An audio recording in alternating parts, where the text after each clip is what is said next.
그리스도인은 세상 사람들과는 달라야 합니다. 하나님께서도 그 다름을 원하시고 세상 사람들도 우리의 다름을 기대합니다. 그러면 어떻게 하면 다르게 살 수 있을까요? 우리 그리스도인의 삶의 기준과 표준은요, 하나님의 말씀입니다. 하나님의 말씀. 말씀이 늘 삶의 판단의 기준이 되어야지요. 오뚜기를 아시지요? 오뚜기는 어떤 모양으로 넘어졌어도 다시 원상태로 일어서지요. 제가 어렸을 때 오뚜기가 지금 많이 놀았어요. 놀 게 없으니까. 그래서 오뚜기를요, 막 뒤집어도 보고, 막 옆으로도 뒤로도 해도요, 영락없이 다시 원상태로 복원이 되어져요. 무엇 때문이지요? 무게중심이 있기 때문에 그래요. 자, 우리 그리스도인들에게도요, 무게중심이 있어야 돼요. 우리 무게중심에 하나님이 있어야 합니다. 말씀이 있어야 합니다. 그래야 하나님 중심으로 살고 말씀 중심으로 살고 다르게 살 수 있기 때문입니다. 이 세상에는요, 두 종류의 사람이 있습니다. 예수 믿는 사람이 있고 예수 안 믿는 사람이 있어요. 그리고 믿는 사람 가운데서도요, 알곡 신자가 있고요, 가라지 신자가 있어요. 알곡 신자는 진짜 신자지요. 가라지 신자는 거짓 신자예요. 자, 오늘 본문에 소개되어져 있는 인물을 보면은요, 사무엘과 홈리와 비느하스가 등장하거든요. 사무엘은 어떤 존재였냐면은요, 참 신앙의 모형이었어요. 참 신앙의 모형. 그런데 홈리와 비느하스는 거짓 신자의 모형이었습니다. 그 차이점을 한마디로 표현한다고 한다면 하나님이 있고 없고의 차이였습니다. 사무엘의 신앙은 하나님 중심이었어요. 근데 홈리와 비느하스의 신앙은 자기 중심이었어요. 자, 자기 중심적으로 살았던 홈리와 비느하스의 삶 속에는요, 하나님이 없었어요. 말 속에도 하나님이 없었어요. 생각 속에도 하나님이 없었어요. 하나님을 의식하지도 않았고 두려워하지도 않았어요. 하나님의 뜻을 구하지도 않았고 행하지도 않았어요. 자기가 주인이었어요. 자기가 왕이었어요. 그리고 자기 좋을 대로 살았어요. 창세기 6장에 보면 하나님의 아들들이 사람의 딸들의 아리따움을 보고 결혼을 하게 되어집니다. 그 결과 세상의 죄악이 관영하게 되었고 모든 사람의 계획이 악하게 되었고 하나님이 세상에 사람 지으셨음을 한탄하시면서 물로 심판하십니다. 그게 노아 홍수 심판입니다. 자기 좋을 대로 산 결과였던 것입니다. 아브라함도 가나안 땅에 흉년이 들게 되어지자 자기 좋을 대로 애굽으로 내려갔다가 아내를 빼앗길 뻔했습니다.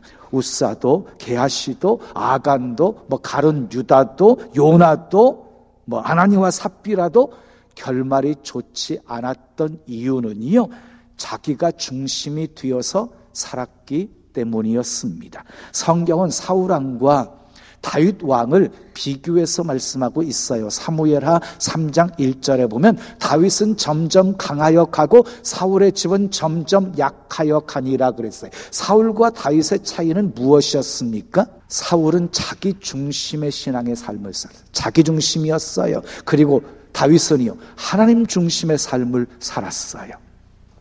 자기 중심으로 살면 사울처럼 점점 약하여지게 되어지는 것이고요, 하나님 중심으로 살면 다윗처럼 점점 강해지는 것입니다.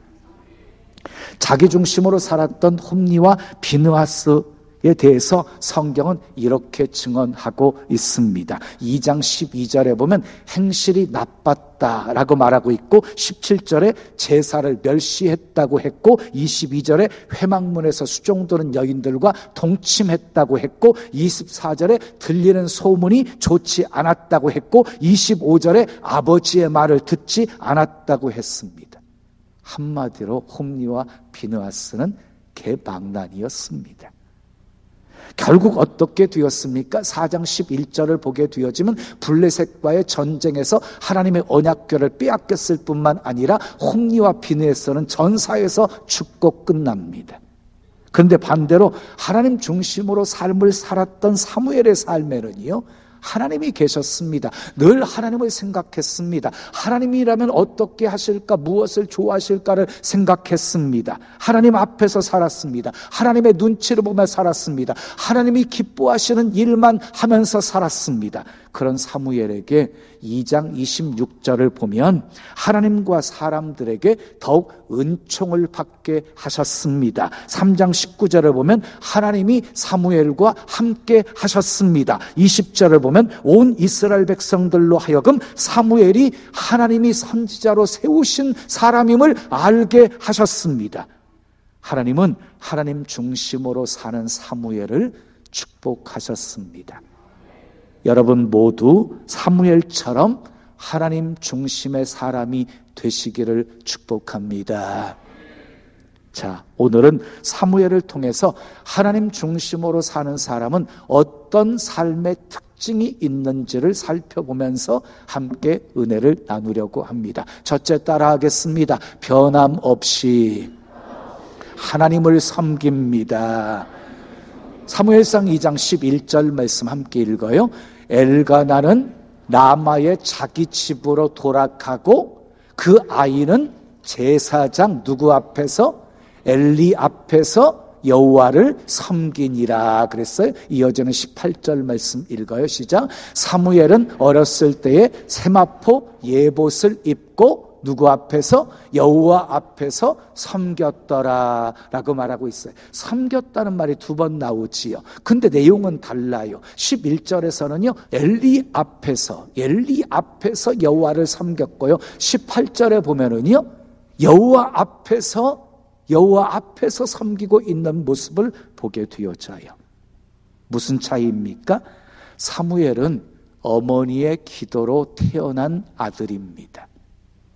서원하여서 낳은 아들이었기에 어때요? 젖을 떼자마자 서원한 대로 하나님께 바쳐지게 되어집니다. 그리고 사무엘은 엘리 제사장 앞에서 자라게 되어집니다. 엘리 제사장을 통해서 하나님을 섬기는 법을 배우게 된 것입니다. 우리도 하나님을 섬기는 법을 배워야 합니다. 예수님께서 요한복음 12장 26절에 사람이 나를 섬기면 내 아버지께서 저를 귀히 여기시리라 하고 말씀하셨어요. 하나님은요 섬기는 사람을 귀하게 여기신다고 말씀하셨습니다. 여러분, 섬기는 사람은요 말이 없어요. 열심히 충성하고 헌신하고 봉사하는 사람은요 말이 없어요. 헌금 잘하는 사람은 말이 없어요. 사랑을 나누고 베푸는 사람은 말이 없어요. 안 하는 사람들이 말이 많아요. 안 하는 사람들이. 예를 들어볼까요? 교회가 사랑이 없다고 비난하는 사람들 보십시오. 남의 상가집 가지 않아요. 잔치집 가지 않아요. 이런 사랑도 없으면서 뭐 교회가 사랑이 없네, 이 타령하는 거예요. 네? 헌금에 시험 드는 사람들 보세요. 헌금하지 않아요. 공통적인 특징이에요. 섬기는 사람들은요 말이 없습니다. 여러분 기억하십시오. 하나님은 섬기는 사람 귀하게 여기십니다. 다니엘과 세 친구 보세요. 바벨론 포로로 잡혀갔잖아요. 그리고 바벨론 왕을 섬겨야 될 그런 위치에 있으면서도 변함없이 다니엘과 세 친구는 하나님을 섬겨요. 하나님을 더럽히지 않겠다고 뜻을 세우고, 그리고 사자굴에 던져 넣어질 것을 알면서도 전에 행하던 대로 예루살렘을 향해서 문 활짝 열어놓고 기도하고 금신상 앞에 절하지 않고 그랬던 그들을 하나님이 귀하게 여기셔서 몸 하나 상하지 않게끔 사자굴에서 건져내어 주셨고, 머리카락 거슬리지 않게끔 하나님께서 풀목불 속에서 건져내어 주셨습니다. 그리고 바벨론 도에서 더욱 높여 주십니다. 하나님은 하나님을 섬기는 사람을 귀하게 여기십니다. 이스라엘 역사를 보십시오. 하나님을 섬길 때는요 평탄했어요. 대적들이 쳐들어오면 물리쳐 주셨어요. 이른 비와 늦은 비를 적당한 때에 내려주셔서 풍성한 수확의 열매를 거두게 하셨어요. 그런데 하나님을 섬기지 않고 우상을 숭배할 때 하나님이 진노하십니다. 하늘의 문을 닫아버리십니다. 야합 왕 때 3년 6개월 동안 하늘의 문을 닫아서 비가 내리지 않게 하셨습니다.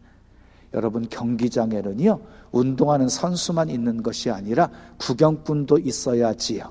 영화관에는요, 영화를 관람하는 관객들이 있어야지요. 근데 교회에는요, 구경꾼이 있으면 안 됩니다. 관객이 있으면 안 됩니다. 교회에는 하나님을 예비하고 섬기는 자만 있어야 합니다. 아멘. 여러분 모두 변함없이 하나님을 예비하고 섬기는 자리에 있으시기를 축복합니다. 두 번째, 하나님과 영적으로 교통합니다. 사무엘상 3장 1절 말씀 보십시오. 시작. 아이 사무엘이 엘리 앞에서 여호와를 섬길 때에는 여호와의 말씀이 희귀하여 이상이 흔히 보이지 않았더라. 아이 사무엘이요, 엘리 제사장 앞에서 여호와를 섬길 때에는 여호와의 말씀이 희귀했어요. 아주 말씀이 희귀했어요. 그리고 이상도 흔히 보이지 않았어요. 여기서 이상이라는 말은요, 환상이라는 말이에요. 말씀도 희귀했고 환상도 보이지 않았던 상황이었어요. 엘리 제사장이 제사장 노릇을 제대로 못했거든요. 그리고 홈리와 비느하스도 대를 이어서 제사장이 되었는데 아주 불량자들이었거든요. 못된 짓 다 했거든요. 그러다 보니까 영적으로 어두웠던 거예요. 이렇게 영적으로 어두웠던 시대에 사무엘은요, 하나님과 영적으로 교통하고 있습니다. 사무엘상 3장 4절을 보면 여호와께서 사무엘을 부르십니다. 사무엘하고 부르셨는데 사무엘이 누구에게 찾아갑니까? 엘리 제사장에게 찾아갑니다. 당신이 부르셨기에 내가 여기 있나이다. 나는 너를 부른 적 없어. 가서 다시 자거라. 이 일이 2번 반복되어집니다. 사무엘은 하나님이 자기를 부르시는데 하나님이 부르시는 것으로 몰랐습니다.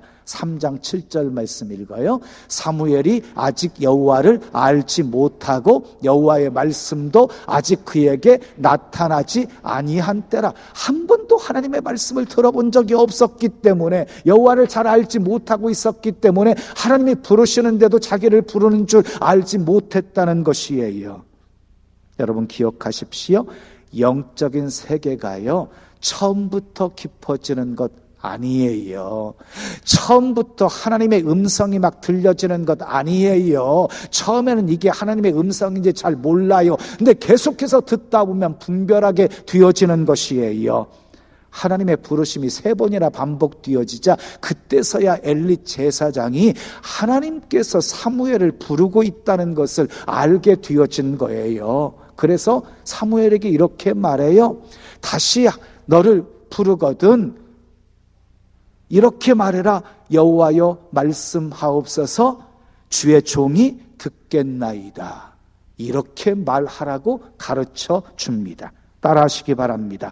영적 교통의 세계에는 스승이 필요하다. 그렇습니다. 영적 교통의 세계에는요, 스승이 필요한 거예요. 스승이. 자, 엘리 제사장은 어떤 사람이었습니까?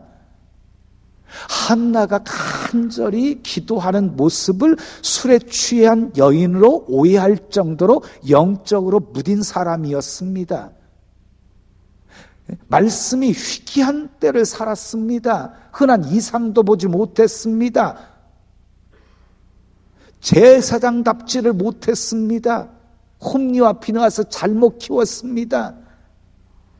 존경받지 못하는 제사장이었습니다. 그래도 그 엘리가 한나를 축복했을 때 어떻게 되었습니까? 사무엘을 낳았습니다. 여러분 기억하세요? 성도는 혼자서 영적 세계로 들어가는 것 어려워요. 혼자서 기도원 다니고 혼자서 여기저기 기웃거리면서 뭐 은혜도 사모하고 이러다가 큰일 나요. 이단을 만나기도 하고 잘못된 영을 받을 수도 있어요. 혹시 어디 가서 공부하고 싶으십니까? 정말 너무너무 가고 싶으십니까? 그러면 목회자들에게 물어보셔야 돼요. 그곳에 가서 공부해도 되는 곳인지를 확인하고 가셔야 되는 것이에요. 목회자가 비록 엘리 제사장처럼 실수가 많은 사람이라 할지라도, 영적으로 박지 못한 사람이라 할지라도 목회자는 목회자입니다. 호랑이는 늙어도 호랑이입니다. 고양이 아닙니다. 성도는 목회자의 도움을 받아야 합니다. 아멘. 사무엘은 하나님과 영적으로 교통했어요.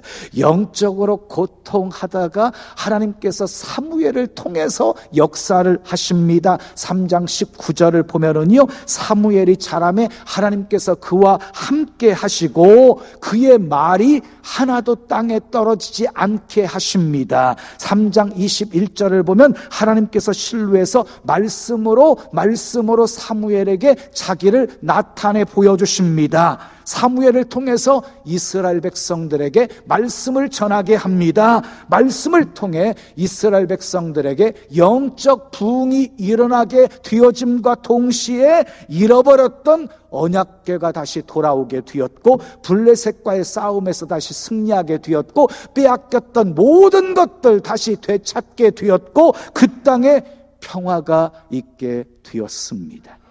하나님 중심의 사람은 하나님과 영적으로 교통합니다. 아멘. 마지막 세 번째 따라해요. 하나님을 경배합니다. 사무엘상 1장 27절 28절 읽어요. 이 아이를 위하여 내가 기도하였더니 내가 구하여 기도한 바를 여호와께서 내게 허락하신지라. 그러므로 나도 그를 여호와께 드리되 그의 평생을 여호와께 드리나이다 하고 그가 가서 여호와께 경배하니라. 한나가 하나님 앞에 통곡하며 기도합니다. 서원하며 기도합니다. 아들 주시면 하나님께 드리겠다고 그랬더니 하나님께서 허락해 주십니다. 사무엘이라고 하는 아들을 낳았습니다. 한나는요, 하나님의 은혜를 잊지 않았습니다. 눈에 넣어도 아프지 않을 귀한 자식을요, 젖을 뗄 무렵에 하나님께 바칩니다. 그러면서 경배합니다. 그 모습을 보시고요, 하나님이 어떻게 하셨습니까? 2장 21절 읽어요. 여호와께서 한나를 돌보시사 그로 하여금 임신하여 세 아들과 두 딸을 낳게 하셨고 아이 사무엘은 여호와 앞에서 자라니라 그랬어요. 하나님께서 서원을 지키며 경배하는 이 한나에게 하나님께서요 더 큰 복을 주셨습니다.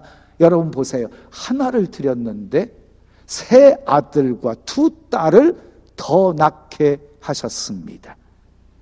한나는요 서원을 잃지 않았습니다. 하나님을 경배했습니다. 그런데요 이 어머니 한나를 아들이었던 사무엘이 똑같이 배웠어요. 그래서 사무엘도 하나님을 경배하는 자가 되어져요. 철저하게 하나님 중심의 사람이 되어져요. 사무엘상 7장을 보면 이스라엘 백성들을 미스바에 다 모이게 한 다음에 금식하면서 기도를 시켜요. 하나님 앞에 범죄한 것들 회개하면서 온전하게 섬기려면 우상들을 다 제거하라고 하면서 회개하고 금식하며 기도시킬 때 너무 좋은 기회를 블레셋 사람이 놓칠세라 군대를 이끌고 쳐들어와서 에워싸게 되었어요. 이제 꼼짝없이 죽을 위기에 처했을 때 사무엘이 무엇을 합니까? 하나님 앞에 번제를 드립니다. 번제를 드리면서 여호와께 간절히 기도합니다. 하나님이 응답하십니다. 그들에게 큰 우레를 바라십니다. 그들을 쳐서 물리치십니다. 다시는 그 지역 안으로 들어오지 못하게 하십니다. 사무엘이 도를 취해서 하나님께서 여기까지 우리를 도우셨다 하며 에벤 에셀 기념비를 세웁니다. 그리고 라마로 가서 여호와를 위해서 또 제단을 쌓았습니다. 위기의 순간에도 하나님을 경배했고 승리 후에도 하나님을 경배했습니다. 하나님 중심으로 사는 사람은 변함없이 늘 하나님을 경배합니다. 사랑하는 여러분, 신앙생활 하면서요, 누가 가장 복된 사람일까요? 하나님 중심으로 사는 사람입니다. 누가 가장 어리석은 사람일까요? 자기 중심적으로 사는 사람입니다. 누가복음 12장에 어리석은 부자 이야기가 나와요. 그런데요, 짧은 비유 속에 내가라고 하는 단어가 자그만치 6번이나 나와요. 6번이나. 자, 17절에서 19절까지 말씀 읽으면서 숫자 세보세요. 시작. 내가 곡식 쌓아둘 곳이 없으니 어찌할까 하고 또 이르되 내가 이렇게 하리라. 내 곡간을 헐고 더 크게 짓고 내 모든 곡식과 물건을 거기 쌓아 두리라. 또 내가 내 영혼에게 이르되 영혼아, 여러 해 쓸 물건을 많이 쌓아 두었으니 평안히 쉬고 먹고 마시고 즐거워하자 하리라. 전부 내가 한다, 내가 하리라고 말하지요. 자기가 자기중심적이지요. 그 말을 들으신 주님께서 이렇게 말씀하십니다. 20절 21절 말씀 읽어요. 어리석은 자여, 오늘 밤에 내 영혼을 도로 찾으리니 그러면 내 준비한 것이 누구의 것이 되겠느냐? 자기를 위하여 재물을 쌓아두고 하나님께 대하여 부유하지 못한 자가 이와 같으리라. 자기를 위해서 재물을 쌓아둔 자는 어리석은 자다, 이렇게 말씀하고 있는 것이에요. 내가 중심이 되어 사는 사람은 어리석은 사람입니다. 하나님이 중심이 되어 사는 사람은 복된 사람입니다. 아멘. 여러분, 하나님이 가장 싫어하시는 성이 있어요. 어떤 성인지 아세요? 하나님이 가장 싫어하시는 성은 박가도 아니고 이가도 아니고 김가도 아니고 내가입니다. 내가. 여러분들 입술의 고백 속에서 내가 이것도 하고 내가 저것도 하고 내가 다 했다고 내가라는 말이 많이 나오는 거 하나님이 가장 싫어하십니다. 그러므로 우리는 신앙생활 속에서 내가를 다 빼내버려야 됩니다. 뺄셈을 잘 하셔야 합니다. 나는 죽고 주가 살면 이 땅에 우리 통해 하나님의 아름다운 나라가 이루어지게 될 것입니다. 그래서 사도 바울은요, 나는 날마다 죽노라 고백하면서 정과 욕심을 십자가에 못 박으며 살았습니다. 그래서 바울의 고백 속에는요, 나가 없어요. 나가. 주만 있어요. 주만. 내가 그리스도와 함께 십자가에 못 박혔나니 이제는 내가 사는 것이 아니라 내 안에 그리스도께서 사신 것이라. 내게 능력 주시는 자 안에서 내가 모든 것을 할 수 있느니라. 나의 나된 것은 다 하나님의 은혜로 되었다. 내가 살아도 주를 위하여 살고 죽어도 주를 위하여 죽나니 나는 사나 죽으나 주의 것이로다. 나가 없어요. 주만 있어요. 바울처럼, 한나처럼, 사무엘처럼 하나님 중심으로 사십시오. 다르다는 소리를 들으며 사십시오. 변함없이 하나님을 섬기시고 하나님과 영적 교통하시고 하나님을 경배하십시오. 그래서 하나님이 귀히 여겨주시고 아멘, 회복시켜 주시고 더 좋은 것 주시는 풍성한 은혜 많이 받아 누리시고 하나님 영광 위에 복되게 쓰임 받으시기를 예수님의 이름으로 축원합니다.